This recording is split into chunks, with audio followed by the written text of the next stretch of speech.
ఇవి రంగురంగుల సగ్గుబియ్యం. వీటితో చేసిన ఈ మిక్చర్ని ఎలా చేయాలో చూద్దాము.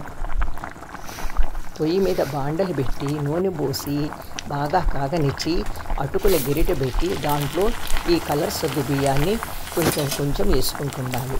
అవి బాగా వేగిన తర్వాత అలా చిటచిట అంటూ పొంగతాయి.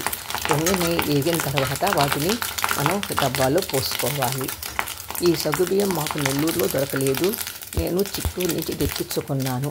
ఇవి ఎన్ని రోజులు ఉన్నా కూడా పురుగులు ఏమీ పట్టవు, చాలా బాగుంటాయి. వీటిని పిల్లలు పెద్దలు అందరూ ఇష్టపడతారు. బజార్లో పలసనటుకులు లావటుకులని 2 రకాలు అమ్ముతారు. వాటిల్లో నేను ఈ లావటుకులు దీన్ని కూడా ఇలాగే వేయించుకొని దానిలో పోసాను. తీసుకున్న అటుకులన్నీ అలా వేయించుకొని ఆ డబ్బాలో పోసుకోవాలి. పలసన అటుకులైతే తొందరగా వేగిపోతవి, ఇవైతే నిదానంగా బాగుంటవి. దీని తర్వాత మనకు అన్నము మిగిలితే ఎప్పుడైనా పొడి పొడిగా చేసి ఎండలో ఎండబెట్టుకొని స్టాక్ చేసి పెట్టుకుంటే ఇట్లా అటుకుల మిక్చర్లోకి మనం కలుపుకోవచ్చు. అవి కూడా ఇలా కొద్ది కొద్దిగా వేసి బాగా కలబెట్టామంటే అన్నీ పొంగతవి. ఇవి కూడా కొంచెం కొంచెం వేసి వేయించుకొని ఆ మిక్చర్లోనే పోసుకోవాలి.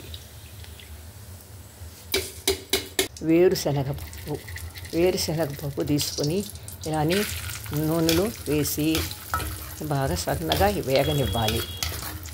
ఇవి బాగా వేగిన తర్వాత ఇవి కూడా మనము ఇందాక వేయించి పెట్టుకున్న మిక్చర్లోని వేయాలి.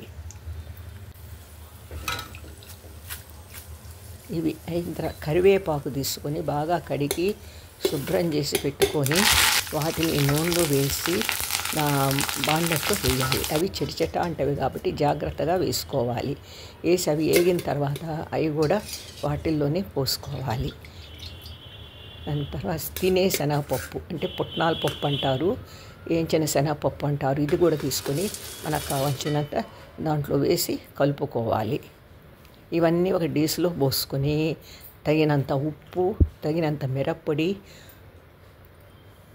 కొంచెం ఇంగువ వేసి బాగా అన్నీ కలిసేటట్టు కలుపుకోవాలి. వీటినన్నిటినీ ఒక డబ్బాలో పెట్టి మూత పెట్టుకుంటే 10 రోజులైనా తినేదానికి బాగుంటుంది. వీటిని కలర్లుగా ఉన్నాయి కాబట్టి అందరూ బాగా ఇష్టపడతారు. చాలా రుచిగా కూడా ఉంటవి.